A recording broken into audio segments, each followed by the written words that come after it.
Brilliant. So we're now going to go to Sue Lent, and she's from Wales. She's a Cardiff County Councillor, member of Merched Cymru, Welsh Organisation of Gender Critical Women, and also of Labour Women's Declaration Working Group. She sings with, you're going to have to say this, Sue, how do you say the name of your socialist campaigning choir? Sorry, I didn't realise you were going to read it out. Cor Cochion Caerdydd. Yeah, it's good I didn't try. Right, a socialist campaigning choir, and used this experience to set up another one, Cwfen, the women's choir, who sang at Filia, the recent conference that was in Cardiff. One of Sue's proudest achievements is she was one of the original women who walked from Cardiff to Greenham Common with a one-year-old baby in 1981. And she's going to talk to us now about the situation in Wales. So thank you so much, Sue. It's lovely to have you. And over to you. Well, Jock and Var, Joe, thank you very much. I think it's very timely. Thank you for inviting me to speak about the situation in Wales. And I think it's very timely given the actions of the Scottish Government in passing the Gender Reform Bill, which would bring in self-ID for 16-year-olds, and the response of the UK Government in deciding to use Section 35 of the Scotland Act 1998 to block the bill. Prior to the passing of the Scottish Bill, the Scottish Government obtained a judgment against the gender critical group For Women Scotland, which ruled that a GRC grants a change of sex under the Equality Act, and that was the Lady Haldane judgment. So there is a conflict between the Scottish Bill and the Equality Act 2010, as it's always been understood. The Equality Act contains single-sex-based exceptions, which mean that trans-identifying males with or without a GRC can be excluded from women's spaces, for example, prisons, changing rooms and refuges. So the Scottish Bill is very dangerous for women and children and a threat to their sex-based protections.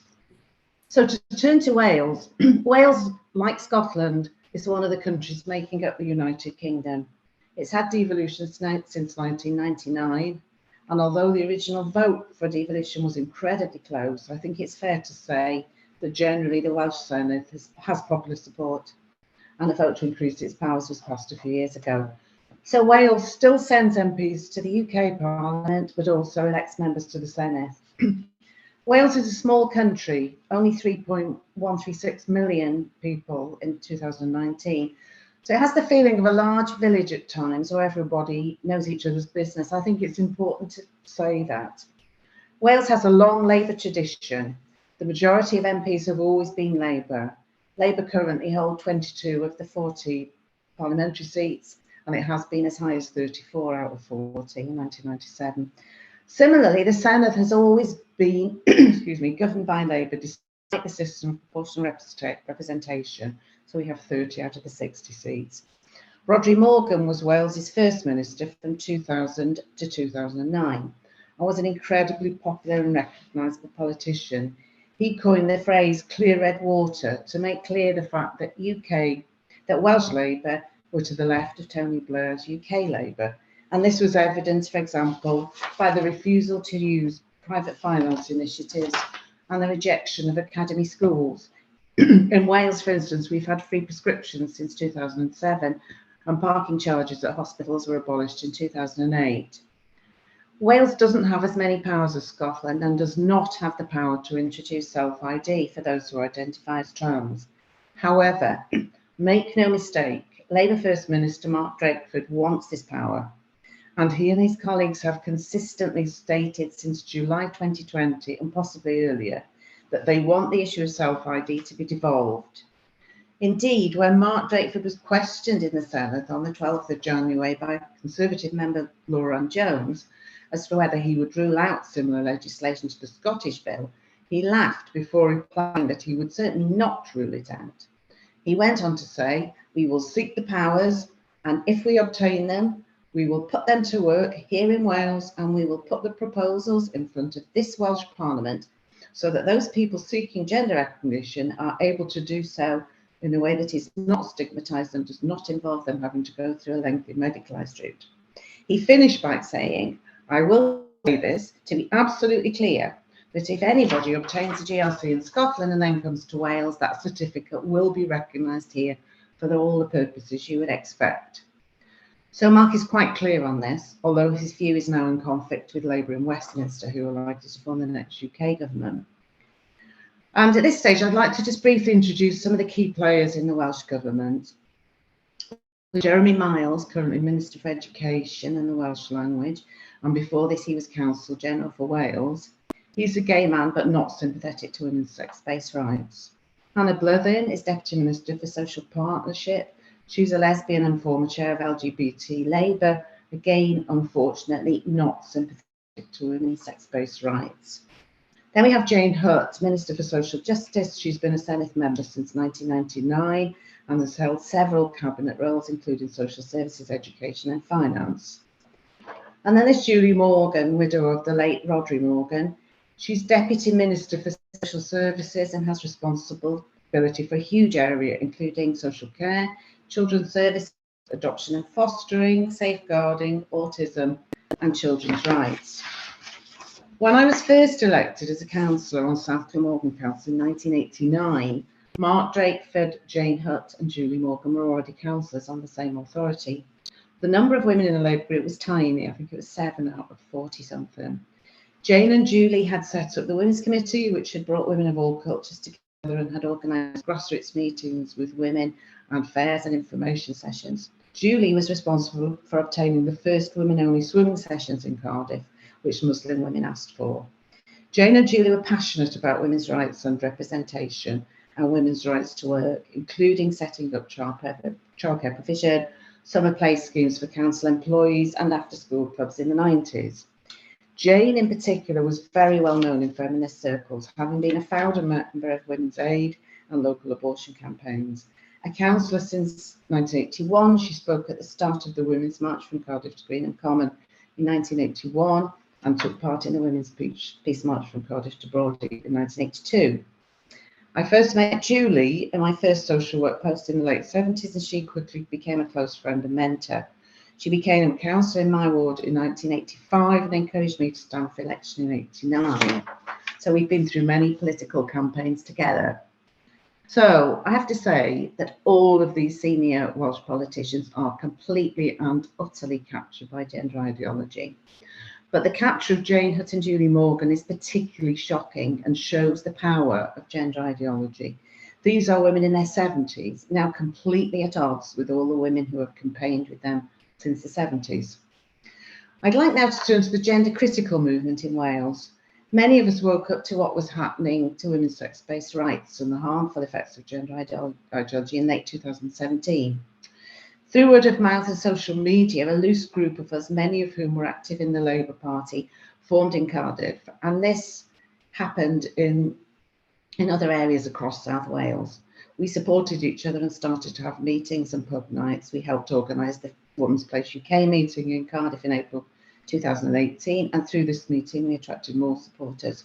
We eventually gave ourselves a name, Cwfen Cymru, which is Welsh Women's Voices, so that we could write to whoever would listen to us, and we discussed education and what was happening in schools. In July 2018, a group of us had a meeting with Jane Hutt and Julie Morgan. We hoped that if we had a chance to explain to them what was happening, they would be as alarmed as we were. Sadly, this did not happen, and we were met with uncomprehending looks and a feeling that they were uncomfortable and couldn't wait to end the meeting. Since that meeting, there have been numerous individual approaches to Julie, Jane and Mark, all of whose constituencies are local to Cardiff, but without success. In Julie's case, I regularly text articles to her, write letters and speak to her, but while she assures me she reads everything, she says she has reached a different conclusion. Worryingly, despite me texting the Heli CAS interim review of gender identity services to Julie several months ago and giving her a hard copy in September, when I met with her earlier this month, she still hadn't read it. As women in Wales, many of us campaigned against self-ID during the UK government consultation in late 2018. We leafleted and spoke to people on the streets and at school gates and met with a very favourable response to our concerns. We dressed statues of women across South and West Wales in early 2019. Welsh women took part in leafleting sessions outside the 2018 and 19 UK Labour conferences, And following these, in late 2019, we launched the Labour Women's Declaration with 300 founding signatories. Those of us in Wales became Labour Women's Declaration Cymru, and we now have supporters in at least 22 of the 40 Welsh constituencies. We use the declaration to lobby Welsh Labour politicians on members wherever and whenever we can. We try to make ourselves visible, and we give out leaflets outside the Welsh Labour events, conferences, etc.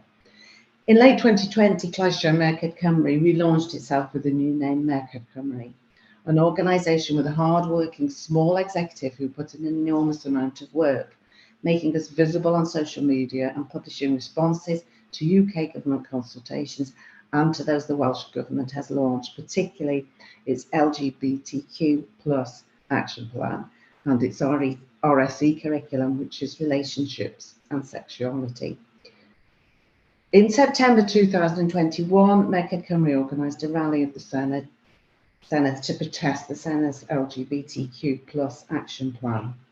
We formed subgroups to carry out particular tasks. For example, all local authorities in Wales were contacted about their equality policies, and we successfully corrected those who failed to list sex amongst the protected characteristics. Merched Cymru contacted all candidates in the Senedd 2021 elections, asking them whether they supported the single-sex exceptions in the Equality Act. So gender-critical women are active in Wales, and in addition to Merched Cymru and Labour Women's Declaration Cymru, we also have women active in Women's Rights Network, LGB Alliance Cymru, and Lesbian Labour. Many of us helped to organise and run Filia in Cardiff last October 2022. It's well known that the consultation which the UK government held in 2018 concerning self-ID was not their first. Their first consultation had left out women's groups, and the second remedied this omission. When it became apparent through articles in the press that the UK government had dropped plans to introduce self-ID, the Welsh Government's response was swift. Jeremy Miles and Jane Hutt put out a statement accusing the UK government of, quote, failing in its commitment to formally respond to the GRA consultation by repeatedly delaying publication of the review and expressing disappointment that there had been leaks of selected sections of the report without proper communication by the UK to Welsh ministers. The statement said, this has caused significant distress and anxiety amongst trans people and wider LGBTQ+ communities here in Wales and the UK. We believe trans women are women, trans men are men, and non-binary identities are valid. We restate our support for trans people's right to self-identification. We have provided funding to Stonewall Cymru to begin work engaging stakeholders to develop an updated transgender action plan for Wales. This became the LGBTQ+ plan. At a constructive meeting this week, we heard directly from members of the trans community who expressed their concerns about a lack of progress by the UK government regarding its commitment to GRA reform. So this July 2020 statement is very significant, and it makes it very clear where the Welsh Government stands, and is a real slap in the face for all those women who responded to the UK-wide consultation. The Welsh Government has complete faith in Stonewall and hasn't caught up even now with the fact that many public bodies and private companies are now dissociating themselves from Stonewall. Two phrases that we hear so often in this debate are expert panel and good practice, usually used to justify what the Welsh Government is doing and which is anything but expert or good. So the expert panel, which was set up to develop the LGBTQ+ plan, was chaired by a well-known woman, Lou Thomas, who has frequently singled out gender-critical women on social media and labelled them TERFs and transphobes. The membership of the expert panel was entirely made up of trans rights activists, some of whom were well known for harassing and intimidating women. So to turn to the LGBTQ+ plan itself, which is put out in the names of Mark Drakeford, Hannah Blythyn and Jane Hutt, I suppose the first thing to say is that in common with so much that comes out of Welsh Government, this plan completely accepts gender ideology as a given. There's no discussion about this or recognising that gender ideology is just that ideology. It's always presented as fact. LGB Alliance Cymru has a 56-page response to the plan, and I'll just come with some of their concerns. They point out that LGB Alliance Cymru had volunteered to be involved in the preparation of the plan, but that they have been consistently rebuffed and only allowed to participate in this consultation on the plan. They state that the action plan is fundamentally flawed and suggest Welsh Government should withdraw it and start again.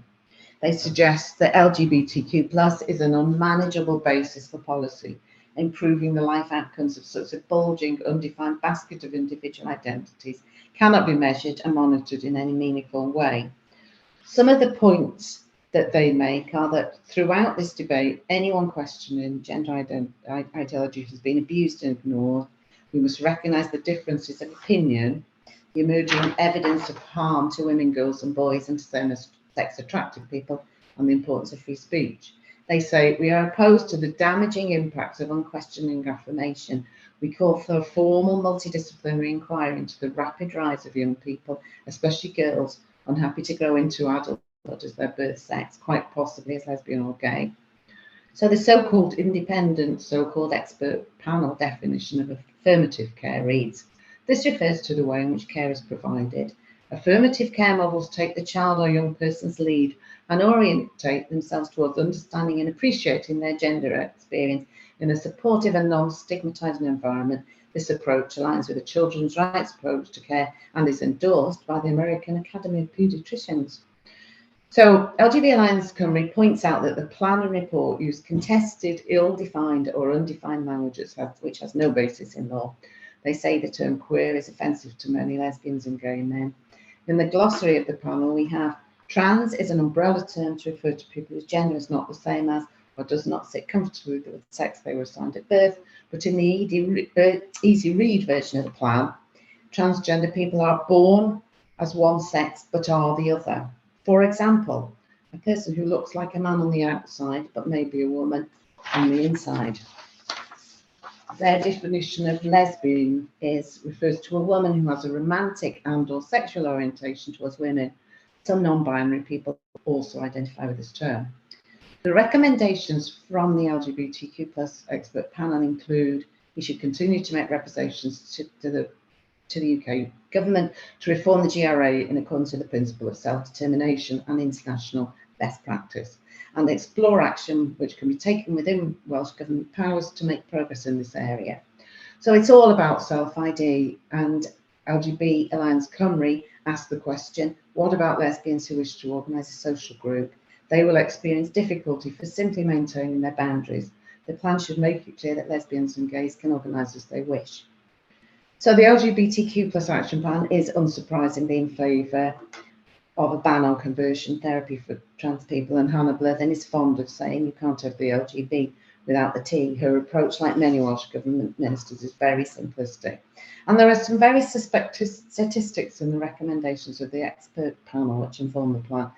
They say 6% of women have experienced domestic violence in the past year, but 19% of trans and non-binary people, and that 46% of trans people have had thoughts of taking their own lives. So it kind of downgrades women as, you know, not as oppressed, I suppose, as trans and non-binary people. On the 21st of June 2020, Hannah Blythyn made an oral statement in the Senate, Pride and Progress on the LGBTQ+ Action Plan. And here are some snippets from this statement. We are enabling more inclusive education, with Welsh Government providing national guidance for schools by the end of the year to help them fully support transgender pupils. This is being done as part of the whole school approach to relationships and sexuality education, and also something about schools in the last section of what I have to say today. Hannah Blythyn also said, 40 years ago, gay people were subject to hateful slurs and prejudiced attacks. Trans people today are being subjected to a similar barrage of hate-fueled tirades. Extending rights for one group does not mean eroding rights for another. We do not believe improving rights for trans women will damage rights for cisgender women and girls. So she's learnt nothing, and like so many of the trans rights activists, she denies reality and thinks that if you just keep asserting there's no conflict of rights, it will make it true. She also confirmed we will seek to devolve additional powers to improve lives and protect transgender people.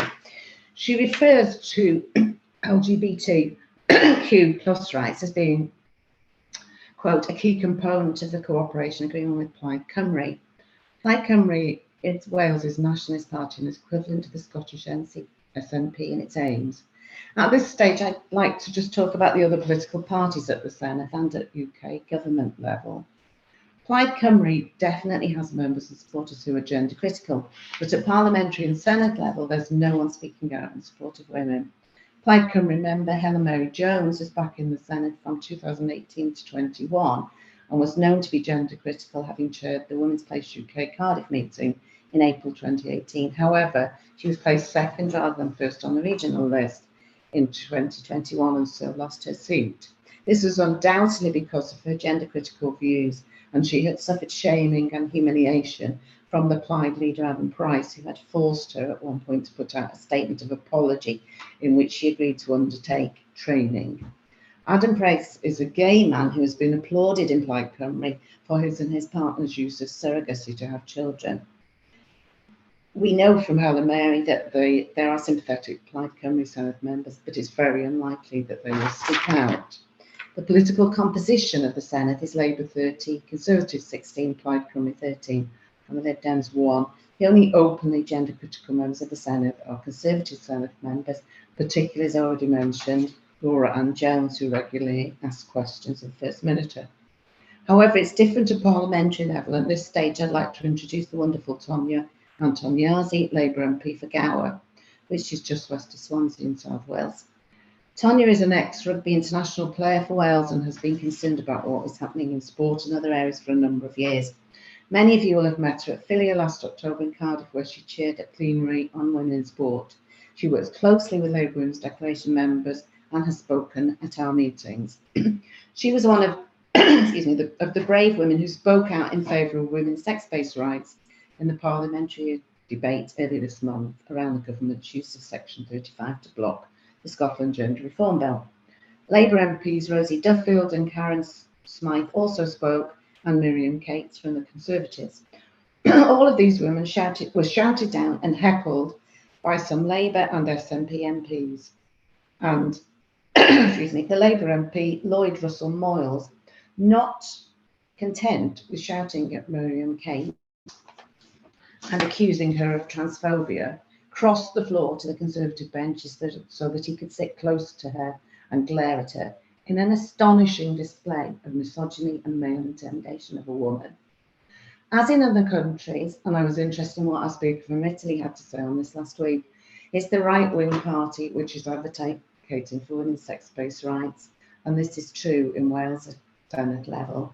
However, there are a growing number of female Labour MPs across the UK who are sympathetic. This includes several in South Wales. Some are more public than others, but the numbers are growing. Labour Women's Declaration members have put in a lot of work at parliamentary level, including cross-party work with women in other political parties. We've had openly gender-critical members of the House of Lords for some time, of all parties, and independent members as well. The work of these women across the political parties is slowly paying off. Conservative gender-critical women have been particularly effective in terms of the number of Conservative MPs they have influenced, and can take a lot of the credit for the Conservative government standing up to trans rights activists in its own party. We're now seeing a shift in Labour in the UK Parliament. The UK Labour leader, Keir Starmer's decision not to oppose the Conservative government's blocking of the Scottish bill is very significant. There now appears to be a distinct difference between Labour in the Senate and Labour in the UK Parliament. As we know, the Welsh Government is completely out of touch with the general public, and nowhere is this more evident than in the area of sport. Plaid Cymru member Sionna Williams, in reply to Hannah Glyddon's statement, said, "I also believe that trans women are women, and that the way that trans women are being excluded by sporting bodies, whether you agree with it as a method of ensuring fairness or not, is emboldening those who are using sport as a cover for their transphobia and prejudice." She asked what conversations Hannah Glyddon had had with sports organisations and bodies in Wales about the ramifications of the decision taken by FINA, which is the governing body for swimming. In response, Hannah Glyddon confirmed that she and Senate member Dawn Bowden had had conversations already with sporting bodies. We know that Hannah Glyddon and Dawn Bowden have approached the Welsh Rugby Union to argue against their policy announced last September, which says that contract rugby for players in the female category is limited to those whose sex was recorded as female at birth. Refreshingly, Naked Cymru was one of the groups which the WRU consulted, as were retired sports players, including Tonya. Hannah Glyddon also informed the Senate that she had invited Emily Bridges, a transgender cyclist, quote, to share her experiences. How arrogant and out of touch are Hannah Blethyn and Dawn Bowden, and of course our First Minister, who in answer to a question from Laura Ann Jones about sport said, "My starting point is that transgender women are women." He also said, "I do not understand the point the member makes, that you can be too inclusive. To me, inclusivity is absolutely what we should be aiming for." So no understanding of why we have separate categories in sport, including sex. He also had the cheek to say that in such a potentially divisive issue, the responsibility of elected representatives is not to stand on the certainties of their own convictions, but to look for opportunities for dialogue to find ways of promoting understanding rather than conflict, and to demonstrate respect rather than to look for exclusion. This from the man who has never actually done this and has been confrontational and dismissive of gender critical women. I'd like now in this final section of my talk to concentrate on schools and children. Clearly these are incredibly important areas. Boris Johnson, when he was UK Prime Minister, stated that children in schools should not be taught anything that suggests they could be born in the wrong body. I've no doubt in England this is difficult to ensure, but in Wales we don't have any attempt at similar assurances. In fact, we have the reverse. From First Minister down, we have statements and policies which support the born in the wrong body narrative. If I can say a few words about the Heli Cass interim review into gender identity services, I've already mentioned that Julie Morgan has not read it, despite children falling under her remit. Laura Ann Jones question mark Drakeford in the Senate about the review, and in a fairly long exchange in answer to her questions, he started off by saying that the Cass review was commissioned by NHS England for NHS England. He said it is one source of evidence amongst others which can be drawn upon in developing services for trans children and young people in Wales.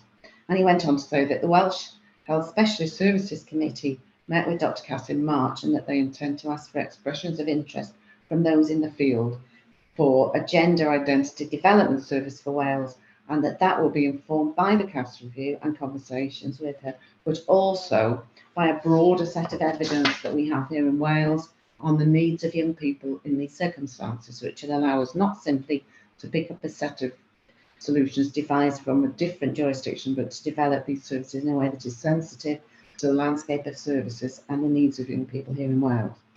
I have to say that there are real concerns that Wales will not learn the lessons from the Cass review and will set up a service which makes some of the same mistakes as were identified in the Cass review, particularly the use of the affirmation model. The next area I'd like to look at is school toilets, and these have taken up a lot of our time in Merched Cymru over the last few years.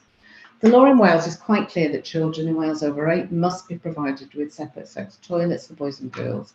It's astonishing to me that anyone would doubt the need for girls to have their own toilets, yet in Wales we have major problems. New schools are routinely built without designated single-sex provision. Some schools think that it's best practice to have mixed-sex toilets, so we have schools deliberately changing their provision from single-sex to mixed-sex. We know that girls are avoiding using school toilets all day in school, and if they don't have their own provision, and we know that during menstruation, girls are even more reluctant, understandably, to use mixed-sex provision. We know that period shaming goes on. In Merched Cymru, we advise everyone who is a school governor, parent or grandparent to ask questions about toilet provision and make sure their school complies with the law. You would think it's obvious what single-sex provision actually means, but you'd be wrong. Some schools have designated individual cubicles as male or female, but have communal wash basins. These are not separate sex in our view, and we don't believe this is what the law intended. What's worse is that we are often told that floor-to-ceiling doors prove that these toilets comply with the law. This is very worrying, because floor-to-ceiling doors are a safeguarding risk. Usually it's left to individual schools to decide on toilet provision. This is certainly true in Cardiff. I'm chair of 2 primary school governing bodies. One of the schools is a new build, and I've been able to make sure that we comply with the law. Similarly, plans for a new build of an old comprehensive in West Cardiff were altered by governors to include separate sex provision. This was very much driven by the high numbers of Muslim girls in the school, but having our own toilets surely is something all women and girls deserve. Incidentally, the UK government consulted on toilets, and many of us responded. The result is that all public buildings are expected to have some single-sex provision. This is not the case in Wales. So sticking to the toilet theme, let's talk about periods. The Welsh Government has made itself a laughing stock here. They have a campaign called Bloody Brilliant. The original campaign material stated, "We are bloody brilliant, a source of knowledge and support, information and empowerment for young people who bleed across Wales." In response to criticism, this was changed to women, girls, and people who have periods, which leaves us wondering who these people are. There is no acknowledgement that having periods is a uniquely female experience. Even in this latest version, girls are barely mentioned. Under "my first period," it says, "a more immediate sign for some people is if you notice discharge in your pants." The resources talk about half the world's population experiencing periods, but don't say which half. Merched Cymru was quoted extensively in Wales Online and said that supporters and members have told us that children are starting secondary school unclear about who has or doesn't have periods and anxious about expressing a view that it is a female-only process. Even in the glossary, this is the definition of puberty, when a child's body begins to develop, including growing pubic hair, boobs starting to develop, growing taller, and starting your period. I think our children deserve better than this. Welsh Government tends to put out best practice policies to local authorities for use in schools, and amongst these, one which I find really concerning is the one on hate crime. I don't feel the whole idea of a crime policy for use in primary schools is appropriate, and the hate crime one, whilst not compulsory and possible to adapt for individual schools, is still deemed to be best practice. Its section on gender hate crime is, as you would expect, problematic and includes misgendering amongst its crimes. The policy has links to Stonewall and mermaids. So to finish, I'll just say a few words about the RSE curriculum, that's sex, relationships and sexuality education. And again, this has taken up considerable time and energy in Merched Cymru. It's a really difficult area because most of the most vocal objections have come from fundamentalist religious groups and include objecting to correct names for body parts being mentioned and objections to nude pictures of babies being used to illustrate the differences between boys and girls. These are not the objections Merched Cymru would have. Our objections centre around the teaching of gender ideology as fact. Both groups, the religious ones and the gender critical groups, highlighted the compulsory element of the RSE curriculum, and this is a difficult one. The religious groups basically don't want anything taught about sex and are often opposed to homosexuality. Gender critical groups like Merched Cymru are coming from a different place. RSE is cross-curricular, so it's not simply a question of withdrawing children from a particular lesson. The RSE has ambiguous definitions of sex and conflates it with gender. The vocabulary is confusing. It uses terms like sex being assigned at birth. It doesn't address the impacts of biological sex, sexism and stereotyping, and it doesn't acknowledge that sexual harassment is overwhelmingly male or female. It takes for granted that we all have a gender identity. Like the Bloody Brilliant campaign, there is little mention of boys or girls. A lot of responsibility is left to local authorities and individual schools. I know from my own experience that it is possible for a curriculum to be developed for an individual school, which is one that those of us who are gender critical can support, one which is inclusive of all kinds of families, including same-sex ones, and which allows for girls to be taught separately from boys about menstruation and other female issues. But there are many obstacles and pitfalls, and we need to be particularly vigilant about outside bodies coming into schools, and this happens in two areas: in the training of teachers and in books, etc., which outside bodies offer to schools. There are two extreme agencies, Agenda and Crush, which Welsh Government have removed from the recommended list, but Merched Cymru has evidence that they are still being used to train teachers. And there are other agencies being used by schools which totally present gender ideology as fact. Wales has consortia which offer training materials to schools. There is a free one called Great Relationships and Sex Education, which was sent by one of the consortia to 500 schools. In this document, gender ideology is presented as science.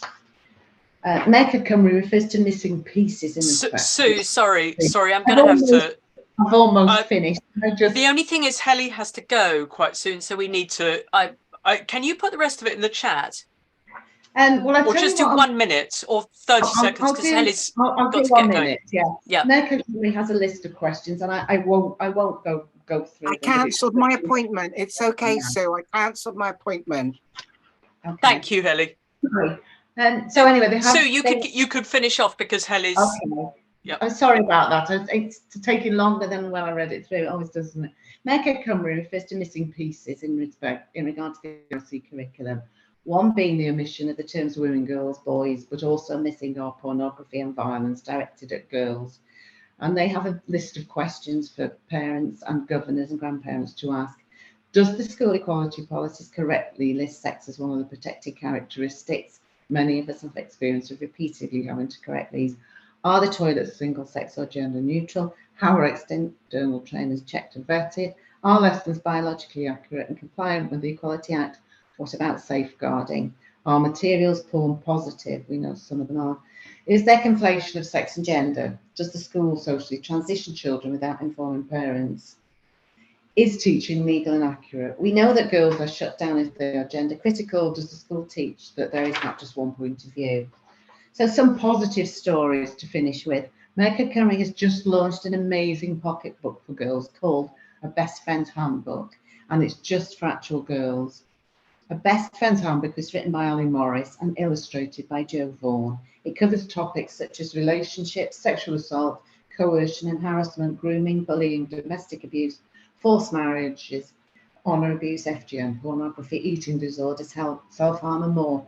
It's aimed at 13 to 16-year-olds and it's hoped to trial it in school in Wales. Look out for it if you're attending the Women's Place UK Educational for Women's Liberation Conference in London a week today. Other positive notes to end on. Some of us went out leafleting around shopping centres in Cardiff and Swansea over the Christmas period with Women's Rights Network leaflets. It was a reminder that public knowledge and support for our views is growing. More MPs and ex-MPs are speaking out every day, and within the Senate there will be change.